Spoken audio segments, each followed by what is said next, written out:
Hey guys, what is up, and I welcome you all to a new League of Legends video. So this is a video that I ended up remaking from a while ago, and a lot of people have been actually requesting this video for quite some time. And if you have not already guessed, we are going to be talking about Lux in the mid lane. So to be completely truthful, this is a champion I really never thought I would ever play, let alone be one of my better champions. Lux has always kind of been behind the scenes. I mean, she hasn't really been nerfed or really buffed for a very long time. Even the recent changes aren't necessarily huge buffs. And because of her not really getting the spotlight in any of the patches, she has not really been seen as a contender for the best mid laner, or just at least a very strong mid laner. And once again, to be brutally honest, ever since the new skin for Lux came out, I ended up buying it, trying it out. I thought it was a pretty cool skin. And after playing Lux, I realized, you know what, this is actually a really good champion if you know how to play her correctly. And ever since then, I've been playing Lux quite often, to the point where she's now my highest level champion out of any champion masteries that I have on my main account. And she has probably the best KDA I have out of any champion on my main account as well. So believe me when I say this comes as a surprise to me, like it probably does to some of you. So with that being said, in this video I'll go through the pros, the cons, the item builds, the runes, the masteries, and all that good stuff. And I'll also be comparing Lux to Xerath in some parts of the video. But let's get on with the show. So the positives of Lux is the fact that she really is an overall very safe champion, especially when it comes to the laning phase. The only problem is that it does come with a bit of patience, because she isn't as aggressive as someone, for instance, like a Xerath, who has 3 offensive spells, not including his ultimate. Lux, of course, her W being an only defensive spell. So the amount of pressure she can provide and the chance she has to kill her opponent in just a simple 1v1 duel isn't necessarily as high as a Xerath. But at the same time, it's also a lot harder for her to die. But if you do end up getting a gank for yourself, I mean, the chances of getting the kill are pretty much the same as Xerath, because they both have a very solid CC type ability, though Xerath's is of course a stun, while Lux's is only a snare, though albeit of course she can hit 2 people with it. Probably one of the best things about Lux in the laning phase, in my honest opinion, is her E ability, because the range on it is insanely high, on top of it being a huge AoE circle. So being able to zone your opponents or just simply harass your opponents whenever they go for the CS with this ability should be very easy. And this is going to be something you have to get really used to doing, because this is your only real and true form of harass in the laning phase, unless your opponent for whatever reason lets you snare them. And with her E ability, she can also clear waves somewhat okay. I have to say it's only okay, because if you're not very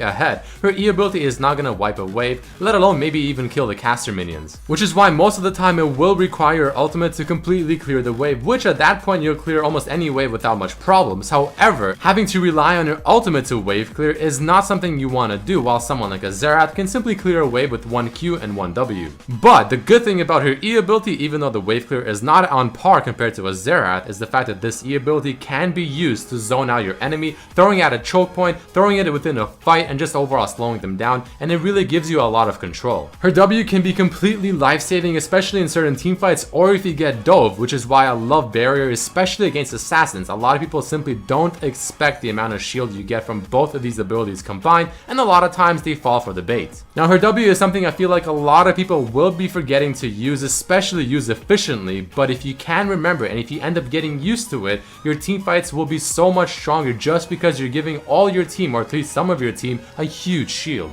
A small point, but also extremely important when it comes to her full burst combo, is the fact that her ultimate ends up proccing her passive, which any other ability that she has does not. Which means that her full burst combo is insanely strong, even though her sustained damage isn't as high as Xerath. But I'll go more into how you want to combo your opponents down later. Her ultimate late game can be at about a 35-second cooldown, and overall just a solid champion who has more utility and potentially more burst than a Xerath, but much less sustained damage, since of course Xerath does have the extra damage ability being his W, and he can dish out these abilities much more frequently and easier. And of course Xerath's poke and wave clear is a lot stronger. But Lux, though I definitely don't think she's overpowered by any means, has very good control if you play her correctly. But moving on to the negatives of Lux, like I've said several times so far, she has less poke and less sustained damage than Xerath, so if that's what you're looking for, Xerath is probably a better option, especially if you have a more impatient kind of playstyle. Not sure if this is really a con, but she is down 1 damaging spell, which in solo queue could be a bad thing, especially when you're trying to really hard carry. She's purely skill shot oriented, no built-in escapes, and she can be challenging to play in teamfights, since she is a very control heavy type mage, so you have to play the teamfights very properly to make sure the fight is going how you want it to go. But let's move into the next part of the video, the item build. This is going to be actually quite straightforward, but there's one really cool exception that I almost never make. Starting things off, a Dorans and a few potions is probably your best bet. And almost always I build the exact same items. I start off with the Morellonomicon, on, usually I like to still go into the Ludens just to add to her burst, and then Sorg boots are a must, and then absolutely very late into the game when you have all your other items, you can switch them out for lucidity if you're not at 40% CDR. Other than that, I really feel like it is quite straightforward, but the one exception I make, and only on this champion, just because at how safe you can play her while still being effective, is the Magi Soul Stealer, which is the second item in the other options category, the book. She is one of the few champions that can honestly stack this item up and feel somewhat safe doing it. So if you end up getting this, I like to usually get it after my Morellonomicon, because by then I can determine whether or not I feel safe enough to get this item. The runes I run whenever I play Lux, for the most part, tends to be this page right here: Magic Pen Reds, HP per level Yellows, AP per level Blues, and then flat AP Quints. Other options include, if you're against an AD mid laner, you want the Armor Yellows, or you can completely swap out the AP per level Blues and then throw in CDR per level Blues. And for the masteries, which usually are also quite straightforward, I run 2109, but make sure to swap this around to whatever you think might work better for you. And a new thing I want to start doing in these types of videos is talk about general tips for the champion. Think of this as what I think will probably be the frequently asked questions. So first things first, the full combo you usually want to do with Lux is to land your Q, throw your E,